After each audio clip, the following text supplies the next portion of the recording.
Fala galera, beleza? Tudo bem com vocês? Professor Rodrigo Jeremias, mais uma vez aqui para mais uma aula, dessa vez uma aula de literatura.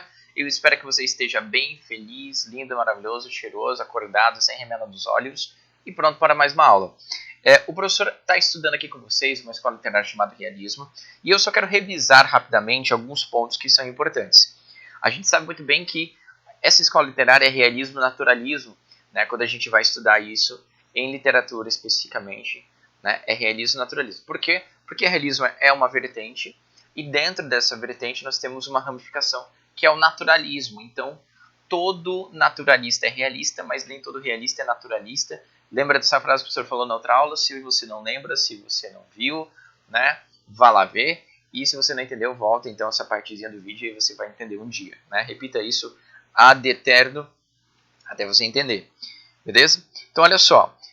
Se a gente for pegar, então, os conceitos, as características do realismo, a gente tem algumas coisas. Como, por exemplo, né, pegar alguns tópicos aqui, e é interessante, isso aqui já vai servir um pouco como uma revisão para você. Os tópicos são os seguintes: objetivismo, descritivismo, compromisso com o real, denúncia da hipocrisia humana, retrato da mulher com qualidade, mas também com defeitos, enfoque nos aspectos psicológicos, herói problemático, amor subordinado aos interesses, apresentação dos costumes e valores de classe média, universalismo. Universalismo é aqueles aspectos que são, né, de toda a humanidade propriamente. Né? Então, quando o ser humano se pergunta sobre si, sobre o mundo, ou quando ele passa uma crise existencial, não sei, isso tudo de alguma forma tem áreas de universalismo. Muito bem. E aí, quando a gente olha para as características do naturalismo, a gente pode falar coisas como, por exemplo, visão determinista, né? A animalização dos personagens, objetivismo científico, sexualização do elemento feminino, impessoalidade, descritivismo, foco no coletivo, valorização de aspectos biológicos, despreocupação com a moral, linguagem mais simples. Então veja bem, eu quero que você perceba agora, por meio desse exemplo que eu vou te mostrar, que os dois aspectos, alguns aspectos de realismo e naturalismo, eles se materializam, né, eles estão juntos ali. Então, por exemplo, o objetivismo, certo? A preocupação com aquilo que o autor está vendo, ou seja, a fuga daquela idealização das realidades, né? Nada é ideal aqui. Eles tentam aprender de fato aquilo que é da realidade, e um descritivismo, tá? Então eu trouxe para vocês uma obra, né, do Aloysio Azevedo, certo? O Cortiço. E eu quero que a gente dê uma olhadinha num fragmento aqui desse texto. Depois eu vou trazer um fragmento para vocês, propriamente do Machado de Assis. Beleza? Dá uma olhada aqui com o professor. Olha só como toda a obra ele vai descrevendo as realidades e como você vai conseguindo ter uma noção daquilo que realmente ele está vivendo ali, daquilo que ele está vendo. Olha só que legal, olha só que interessante. Segue lá com o professor. Eram 5 horas da manhã e o Cortiço acordava, abrindo não os olhos, mas a sua infinidade de portas e janelas alinhadas. Você já começa a ver, né? Todas aquelas portas e janelas, uma ao lado das outras, né? Umas ao lado das outras, se abrindo, se vai imaginando isso. Um acordar alegre e farto de quem dormiu de uma sentada 7 horas de chumbo. Como que se sentiam ainda na indolência de neblina, as derradeiras notas da última guitarra da noite antecedente, dissolvendo-se a luz loura e tenra da aurora, que nem um suspiro de saudade perdida em terra alheia. Que nem um suspiro de saudade perdida em terra alheia. Então, está descrevendo aquela manhã que está surgindo, aquela aurora, aquela luz loura. A roupa lavada que ficara de véspera nos curadouros umedecia o ar e punha-lhe um farto acre de sabão ordinário. Aquele cheiro de sabão. Né? As pedras no chão esbranquiçadas no lugar da lavagem e em alguns pontos azuladas pelo anil mostravam uma palidez grisalha e triste, feita de acumulações de espumas secas. Depois, entretanto, das portas surgiam cabeças congestionadas de sono. Ouviam-se amplos bocejos, fortes como um marulhar das ondas. Pigarreava-se grosso por toda parte, aquela puxada de catarro assim que o professor fez agora. Grosso por toda parte, começavam as xícaras a tilintar, o cheiro quente do café aquecia, suplantando todos os outros. Trocavam-se da janela para janela as primeiras palavras, os bons dias, reatavam-se conversas interrompidas à noite, A pequenada cá fora traquinava já, e lá dentro das casas vinham choros abafados de crianças que ainda não andam. Tá vendo como ele está dando uma visão daquilo tudo que realmente está acontecendo? No confuso rumor que se formava, destacavam-se risos, sons de vozes que altercavam, sem se saber onde.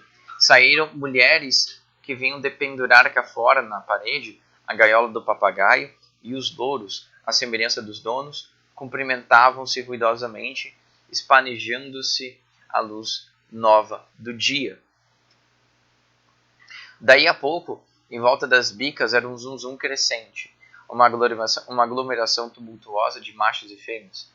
Uns após outros lavavam a cara incomodamente debaixo do fio de água que escorria da altura de uns 5 palmos. O chão inundava-se, as mulheres precisavam já prender as saias entre as coxas para não as molhar. Via-se-lhes a tostada nudez dos braços e do pescoço, que elas despiam, suspendendo o cabelo todo para o alto do casco. Os homens, esses não se preocupavam em não molhar o pelo, ao contrário, metiam a cabeça bem debaixo da água e esfregavam com força as ventas e as barbas, forçando e fugando contra as palmas da mão. As portas das latrinas não descansavam. Era o abrir e fechar de cada instante, um entrar e sair sem tréguas. Então, você vai vendo toda a imagem, tá? A gente já vai comentar um pouquinho. Não se demoravam lá dentro e vinham ainda amarrando as calças e as saias. As crianças não se davam o trabalho de lá ir. Despachavam-se ali mesmo, no capinzal dos fundos, por detrás da estalagem ou no recanto das hortas. O rumor crescia, condensando-se. O zum-zum de todos os dias acentuava-se. Já não se destacavam vozes dispersas, mas um só ruído compacto que enchia todo o cortiço. Começava a fazer compras à venda, ensarrilhavam-se discussões e resingas. Ouviam-se gargalhadas e pragas. Já se não falava, gritava-se. Sentia-se, deveria estar um pouquinho separado ali contra si, sentia-se naquela fermentação sanguínea, naquela gula viçosa de plantas rasteiras que mergulhavam os pés vigorosos na lama preta e nutriente da vida, o prazer animal de existir, a triunfante satisfação de respirar sobre a terra. Veja bem, eu quero que você perceba, olha só que interessante, né? O autor aqui, o Aloysio de Azevedo, então, vai dando para nós um panorama do que era a vida no cortiço numa bela manhã, certo?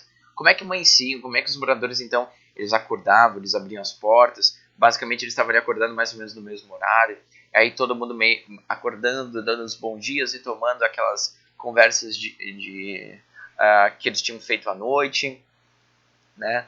As cabeças cheias de sono, ou seja, todo mundo ainda bocejando, né? Ainda muito devagar, e aos poucos você vai vendo uma gradativa, né?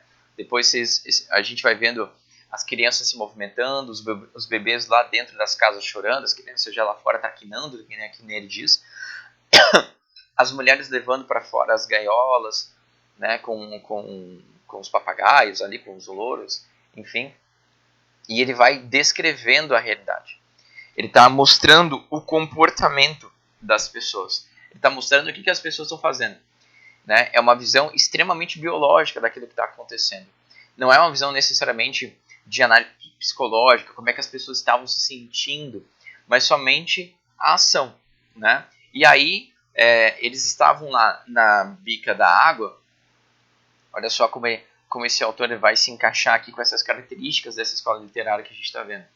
Né? Ele pega e fala assim, ó. Cadê? Aqui, ó. Daí a pouco, em volta das bicas, era um zum-zum crescente, uma aglomeração tumultuosa de machos e fêmeas. Pronto. Ele já colocou homens e mulheres como machos e fêmeas propriamente. Macho e fêmea são animais. Animais são machos e fêmeas. Né? Os seres humanos são homens e mulheres, do sexo masculino ou feminino.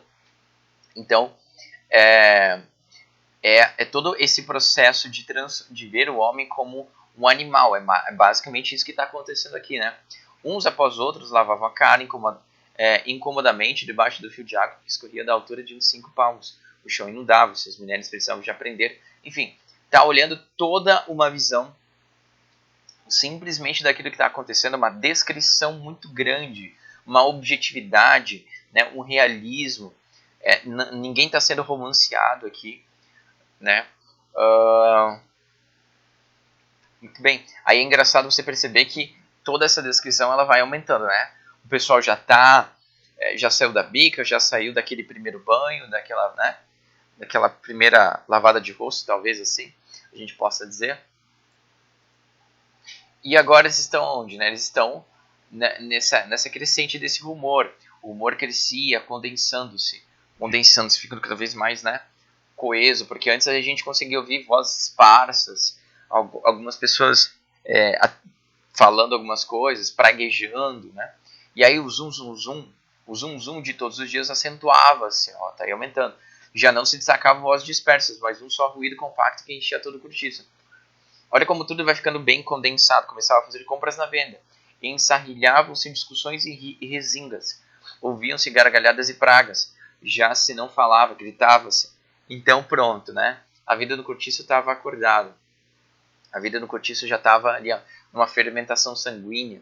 Muito interessante essa análise que ele faz para mostrar a movimentação, né, daquilo tudo que está acontecendo. Então, o realismo naturalismo traz essa objetividade, esse descritivismo, essa visão do homem, especificamente na parte do naturalismo, essa visão do homem mais, essa zoomorficação. Lembra que a transformação do homem em animal, isso aqui é muito legal e não tem idealização nenhuma. Bom, é o final aqui do slide, mas o professor queria te mostrar uma foto, certo? Só um pouquinho. Bom, o professor queria te mostrar uma foto que é uma parte de um capítulo que o professor vai ler inteiro, na verdade, né? Desse livro aqui, do Machado de Assis, certo?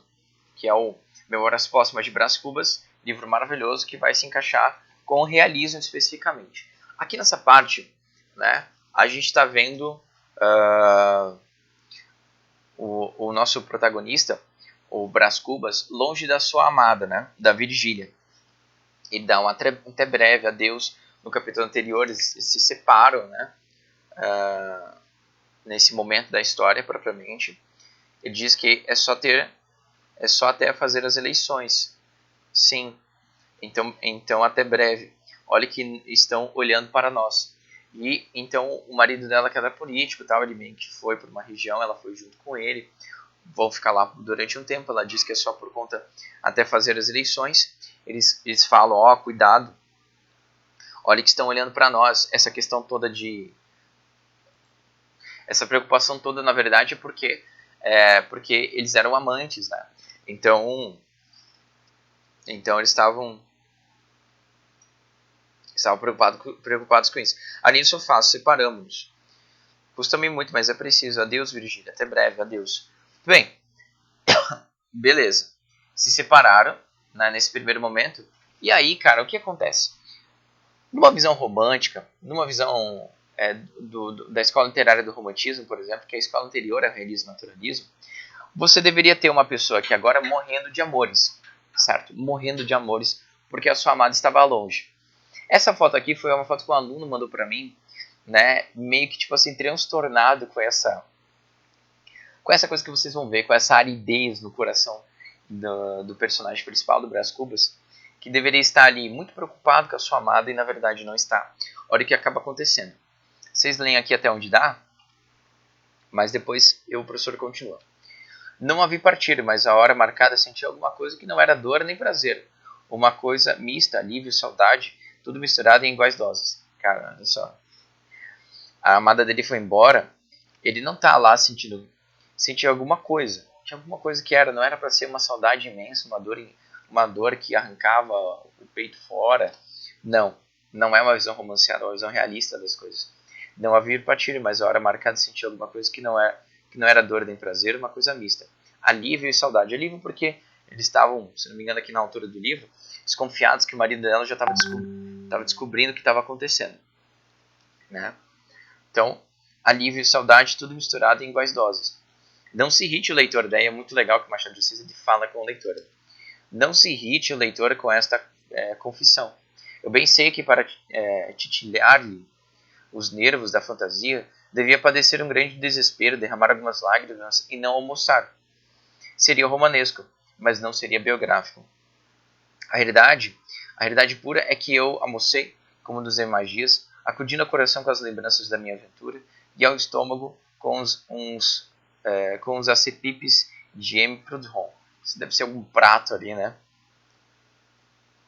Velhos do meu tempo, acaso vos lembrais desse mestre cozinheiro do hotel? Ah tá, era o velho cozinheiro, um sujeito que, segundo dizia o dono da casa, havia servido nos famosos Very Veffort de Paris, e mais nos palácios do Conde Molé e do Duque de la Rochelle, alguma coisa. Era insigne.